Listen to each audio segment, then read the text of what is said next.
This was all about the staging of RO plants and उसकी path length भी आपको पता चल गया और इसमें कि जी हमने फैक्टर जो आप देखते हैं कि इफेक्ट कौन कौन से कर रहे हैं परफॉर्मेंस ऑफ आरओ प्लांट को। तो जो की पैरामीटर जो हमने मॉनिटर हैं जो आरओ प्लांट को जिस तरह कहते हैं ना ईसीजी कर जब आप सीसीयू में पेशेंट को लेके जाते हैं, अल्लाह ना करे कोई ऐसी सिचुएशन आए, तो आपने देखा होगा कि उसका ब्लड प्रेशर भी चेक हो रहा होता है, उसका कंटिन्यूसली मॉनिटर हो रहा है, ईसीजी भी कंटिन्यूसली हो रही है, पल्स भी रिकॉर्ड हो रही होती है।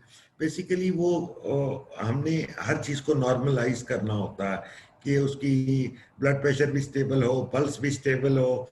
तो इसी तरह पानी के केस में भी जो हमारे खास पैरामीटर्स हैं जो हम की परफॉर्मेंस हम इसको मॉनिटर कर रहे होते हैं कि वो होता है प्रेशर है, टेम्परेचर है और रिकवरी है कि कहीं हमारी रिकवरी तो नहीं सिस्टम की कम हो गई, फीड प्रेशर तो नहीं बढ़ गया, या टेम्परेचर का इम्पैक्ट तो नहीं आ रहा। जैसे ही टेम्परेचर का इम्पैक्ट आएगा उससे भी आपकी साल्ट पासेज बढ़ जाएगा, प्रोडक्ट में ज़्यादा साल्ट आएंगे, फीड प्रेशर कम आ जाएगा।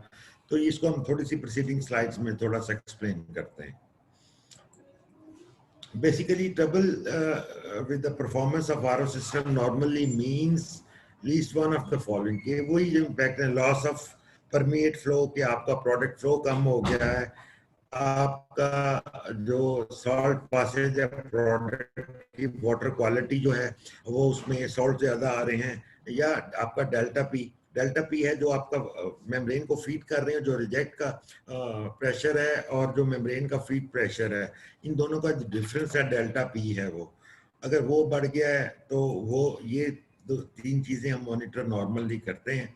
और मैंने एक थोड़ा सा एक स्लाइड ये एक बनाई है आपके लिए, इसमें थोड़ा सा समराइज मैंने करने की कोशिश की है कि अगर आप इसको बाद में भी देख लेंगे तो आपको उसका थोड़ा आइडिया हो जाएगा।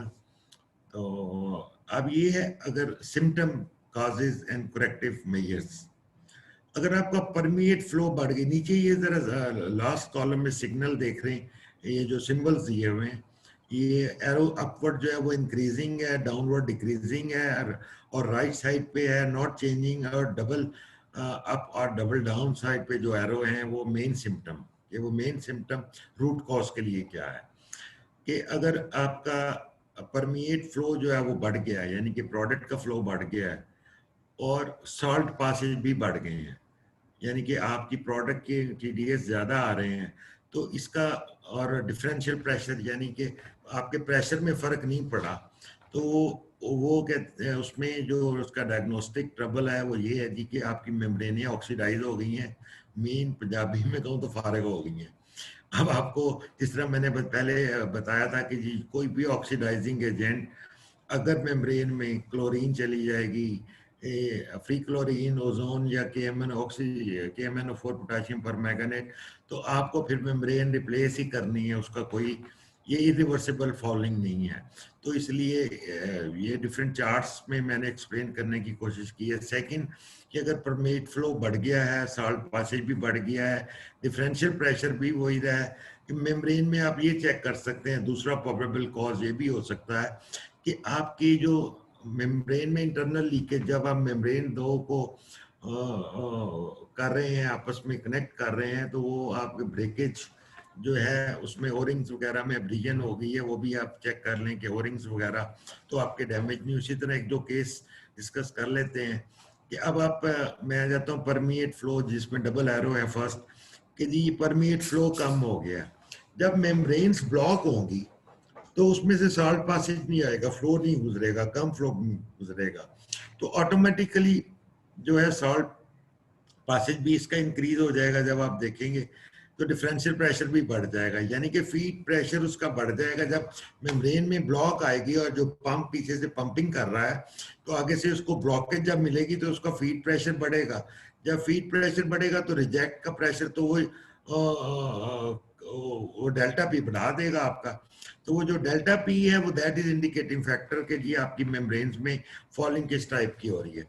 अगर मैं इसको समराइज करूं आपके लिए, जो फर्स्ट स्टेज होती है, फर्स्ट स्टेज ऑफ आरो मेम्ब्रेन, जो लीड एलिमेंट्स होते हैं, वहाँ पे जो आपकी फॉलिंग हमें नॉर्मली देखते हैं वो बायोलॉजिकल फॉलिंग है, पार्टिकुलाइडल फॉलिंग है, यानी कि कुछ सस्पेंडेड सॉलिड स्किप होके चले गए हैं।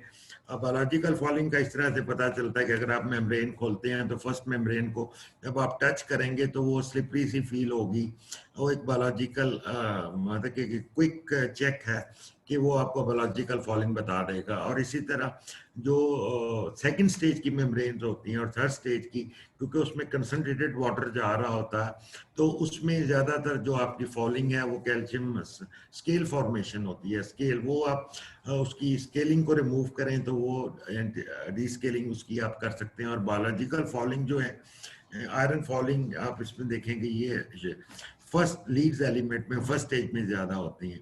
तो this is a table for your a little understanding. You can have an idea about your system. Whenever you have some problem in the system, you can check the root causes of that problem. It will be covered in table. Now pressure.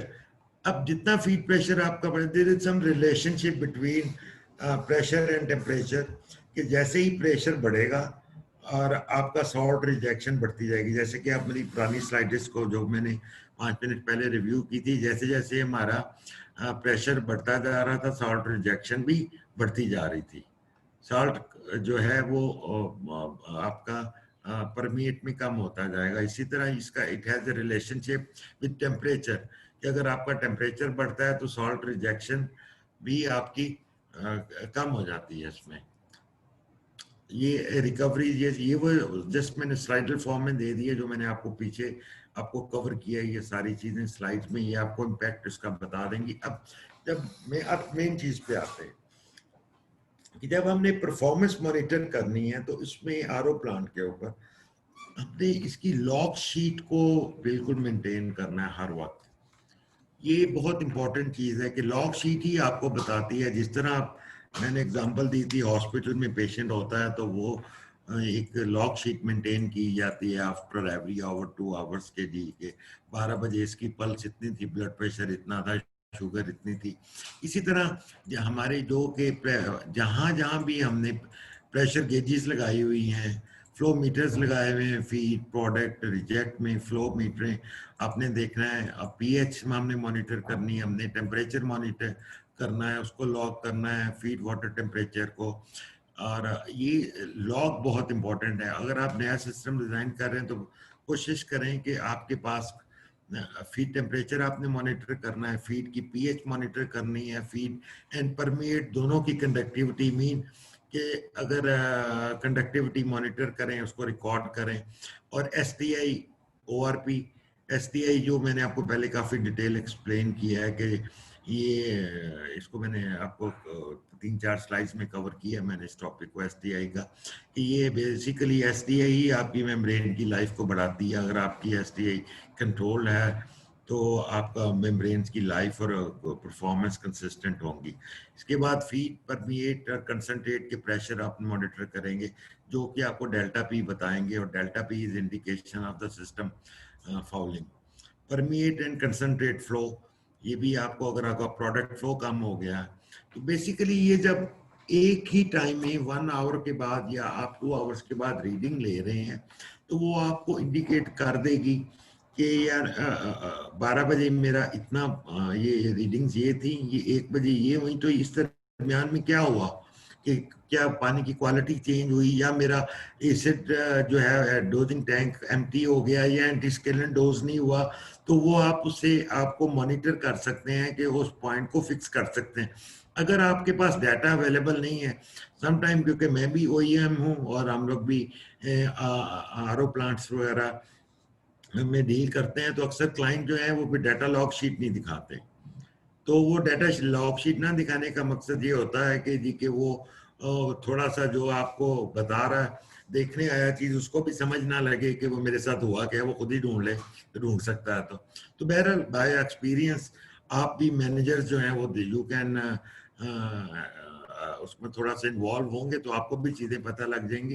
लेकिन या तो आप automatic recording system लगाएं कि आपका data transmitters के through record हो रहा हो, या अब तो आईटी इतनी फास्ट हो गई है, आप अपना जितने ट्रांसमीटर्स हैं उनसे सिग्नल लेके उसको आप लॉग शीट खुद मेंटेन कर सकते हैं, वो आपके पास आते तक। मैनुअल भी करना चाहें तो ऑपरेटर की रिस्पॉन्सिबिलिटी होनी चाहिए कि वो लॉग शीट आवरली मेंटेन करे। और अलार्म्स जो हैं वो जगाने के लिए कई दफ़ा ऑपरेटर्स भी या कंट्रोल रूम में हम लोग सोए होते हैं और डिस्प्ले में चीज़ें आती हैं, तो alarm some time help us के जी कंडक्टिविटी परमिट की, अगर आपको जो जो इंडिकेशन चाहिए हाई है तो अलार्म आ जाए, कंसनट्रेट की है पीएच फीड की लो हो गई है या हाई हो गई, उस पर अलार्म लेना चाह रहे हैं, हाई फीड पीएच पे लेना चाह रहे हैं, तो जो आपने जिस चीज़ों पे अलार्म है आप समझते हैं कि मुझे प्रोडक्ट क्वालिटी के ऊपर पीएच और conductivity they are more critical for me, तो आप पीएच और कंडक्टिविटी हाई पे अलार्म ले सकते हैं। तो वो ये सिस्टम को इस तरह से इंटीग्रेट करें या सिस्टम को डेवलप इस तरह से करें कि आपके पास वो चीज़ें डायग्नोस्टिक में, और ताकि आपको टोस पे वो कर सकें ताकि आप करेक्टिव एक्शन इमीडिएटली ले सकें।